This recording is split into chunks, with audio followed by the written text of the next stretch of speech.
amigo, boa noite, tudo bem? Eu tô aqui desesperada porque eu não sei nada da prova de processo penal sobre provas em espécie. Você tem alguma coisa pra me ajudar? Sei lá, um resumo, um vídeo, por favor, me ajuda? Calma, amiga. Olha, eu vou te mandar aí um podcast Café com Penal, que me ajudou muito. Foi muito útil pra mim. Olha, eu vou te mandar o link, tá? Olá, eu sou Maria Eduarda e está começando mais um Café com Penal, o podcast onde o processo penal sai dos livros e ganha vida. No episódio de hoje vamos falar um pouco sobre provas em espécie, o que convence o juiz. Hoje vamos ter duas convidadas muito importantes para o nosso meio, que é a juíza Maria Clara Pontes e a perita Larissa Brandão. Meninas, é um prazer estar com vocês aqui. Mais um episódio do nosso podcast. Como vocês estão? É um prazer também estar aqui nesse podcast, dando informação, né, para o nosso público, que são dúvidas bastante frequentes, né? Acredito que sejam.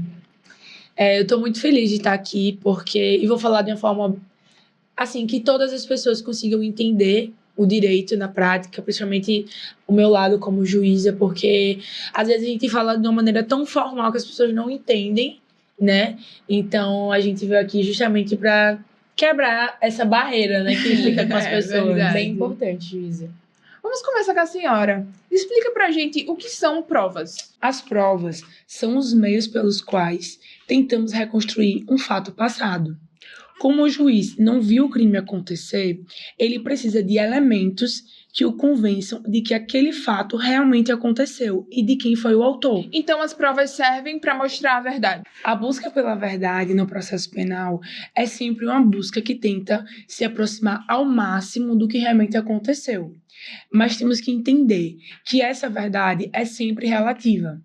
O que parece verdadeiro para uma parte pode parecer falso para outra.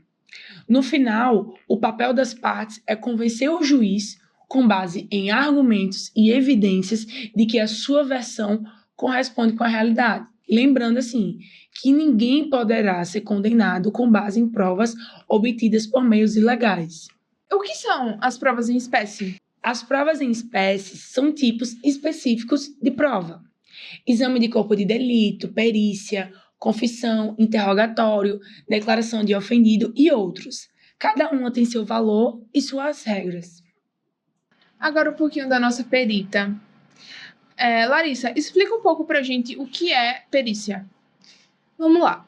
A perícia é um exame técnico-científico ou artístico feito por especialista habilitado, com o objetivo de fornecer para o juiz elementos de convicção sobre um fato criminoso. É uma forma de trazer para o processo penal informações que precisam de conhecimento especializado. Segundo o artigo 159 do Código de Processo Penal, a perícia ela deve ser feita por perito oficial com diploma de curso superior. Na sua ausência, ela pode ser feita por 2 peritos não oficiais, com formação específica.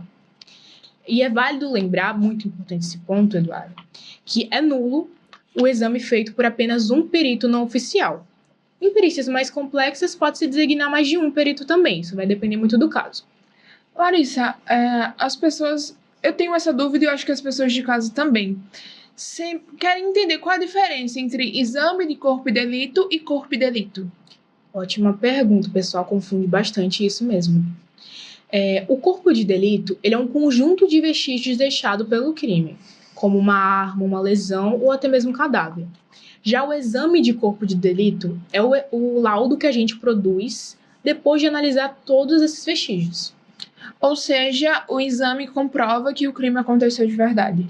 Exatamente. E ele é obrigatório quando há vestígios físicos, como, por exemplo, num homicídio ou em uma lesão corporal. Isso está no artigo 158 do Código de Processo Penal. É interessante dar uma olhadinha. Sem esse exame, o juiz ele não pode condenar, mesmo que o réu confesse. Então, é bem interessante. Mas se esses vestígios sumirem?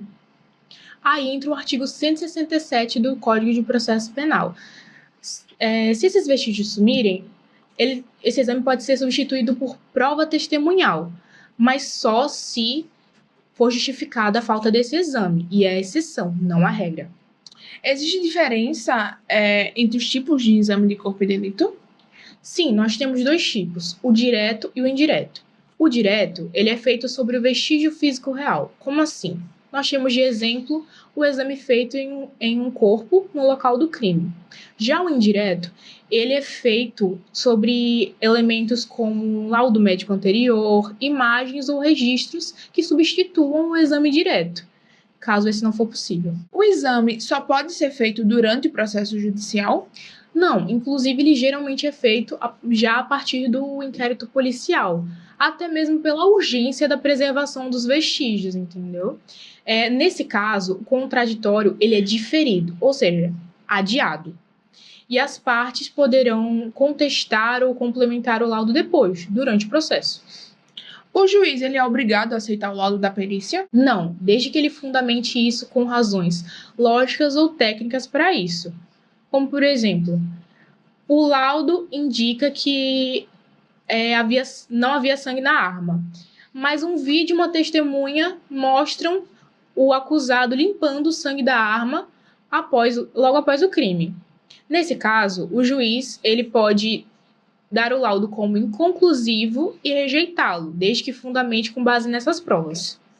Agora explica um pouco para os nossos ouvintes lá de casa o que é cadeia de custódia. A cadeia de custódia é um conjunto de procedimentos que garantem a integrabilidade e a rastreabilidade dos vestígios, desde a sua coleta até o seu descarte. Por exemplo, o registro de quem coletou, de quem embalou, de quem transportou e de quem analisou a faca em um homicídio. Mas, afinal, para que serve a cadeia de custódia? Ela serve para garantir que o vestígio analisado na perícia, não tenha sido alterado ou contaminado, preservando assim o direito ao contraditório e à ampla defesa. Inclusive, o acusado e o Ministério Público, eles podem indicar assistentes técnicos para acompanhar a perícia, assegurando assim que haja menos erros ou abusos. Vamos falar agora um pouquinho sobre a declaração do ofendido. Juíza, a palavra da vítima serve como prova? Sim, mas com cuidado. A vítima, ela não é testemunha, então não presta o compromisso de dizer a verdade e por isso não responde por falso testemunho. Embora ela pode responder por denunciação caluniosa, caso impute falsamente crime a alguém. Mesmo assim, suas declarações podem ter peso, principalmente quando são coerentes e confirmadas por outras provas. Então, dá para condenar só com a palavra dela? Em alguns casos, sim, como os crimes sexuais, mas o ideal é que haja confirmação, nem que seja mínima. A vítima, ela pode se recusar a depor? Não. O artigo 201, no inciso 1º do Código de Processo Penal, estabelece que a vítima deve comparecer, podendo, inclusive, ser conduzida coercitivamente, se for necessário. Entretanto, caso a sua presença fique comprometida psicologicamente pela do réu, poderá pedir que ele se retire da sala durante seu depoimento, com fundamento analógico no artigo 217 do Código de Processo Penal. Mas e a vítima? Ela pode permanecer em silêncio como um réu? A regra é que não. O direito do silêncio é uma prerrogativa do imputado. No entanto, se durante o depoimento surgirem fatos que possam incriminá-la, nasce para a vítima o direito de não autoincriminação, ou seja, pode silenciar sobre esses pontos. A senhora poderia falar um pouco sobre os riscos da falsa memória? Claro. As falsas memórias são relatos nos quais a pessoa acredita sinceramente, embora nunca tenha ocorrido. São mais perigosas que a mentira deliberada, porque são mais difíceis de identificar. Estudos como o da pesquisadora Elizabeth Loftus demonstram que memórias podem ser implantadas ou distorcidas por sugestão, mídia, terapia, entre outros fatores. Isso afeta diretamente a confiabilidade da prova testemunhal e da palavra da vítima. Vamos falar agora um pouquinho sobre interrogatório. O que o réu pode e não pode falar? Ele pode dizer o que ele quiser, inclusive ficar em silêncio, o que é um direito constitucional. E o juiz não pode usar isso contra ele. É importante também destacar que é exigido a presença do defensor no interrogatório judicial. Então quer dizer que pode mentir? Pode, porque ele não jura dizer a verdade, mas mentir pode acabar descredibilizando a versão dele. O juiz analisa tudo no contexto. Qual é o momento processual do interrogatório? De acordo com os artigos 400 e 531 do Código de Processo Penal, o interrogatório deve acontecer depois de toda a instrução probatória, ou seja, após oitiva do ofendido, testemunhas, acariações e esclarecimentos dos peritos, entre outros.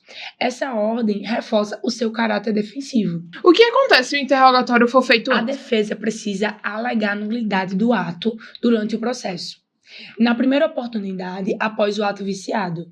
Se a parte não alegar nulidade no tempo correto, ocorre a preclusão e não poderá mais pedir a nulidade. Vamos falar agora um pouquinho sobre confissão. E se o réu confessar? Já é um meio caminho para a condenação? Nem sempre. A confissão ela precisa ser voluntária e coerente com as demais provas. O Código de Processo Penal diz que ela tem valor relativo, isolada não basta. Mas pode ajudar na pena? Sim, pode reduzir a pena se for espontânea, mas não apaga o resto do processo. Mas se a confissão for feita a policiais fora da delegacia, tem o seu valor jurídico? Não como confissão. Depoimentos prestados fora das formalidades legais, como durante o trajeto entre o local do crime e a delegacia, devem ser considerados meros testemunhos e não confissões. Para que tenha um valor probatório pleno, é essencial que a confissão se dê em conformidade com o devido processo legal. Qual é a diferença entre confissão e delação?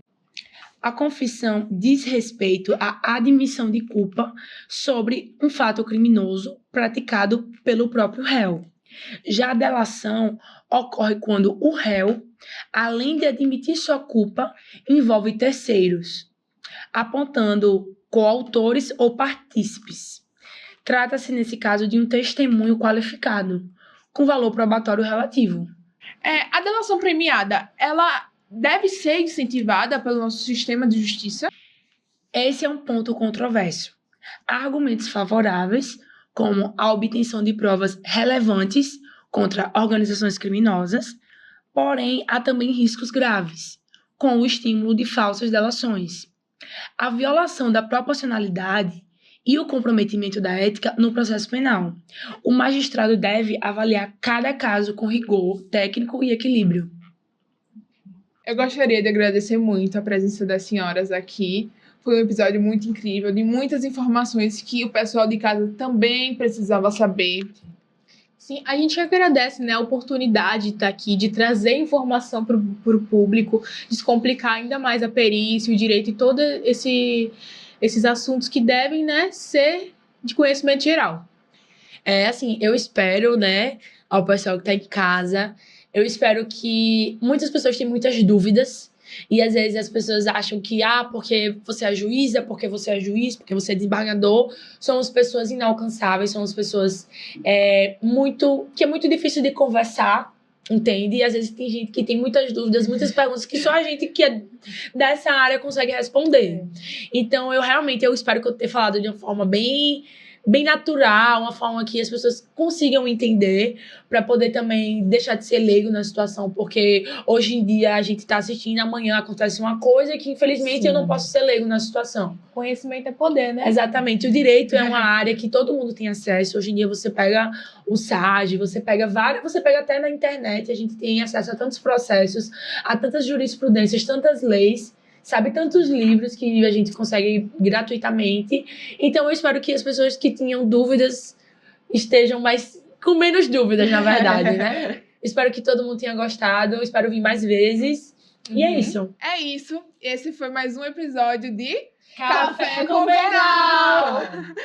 Se inscreve e deixa o like.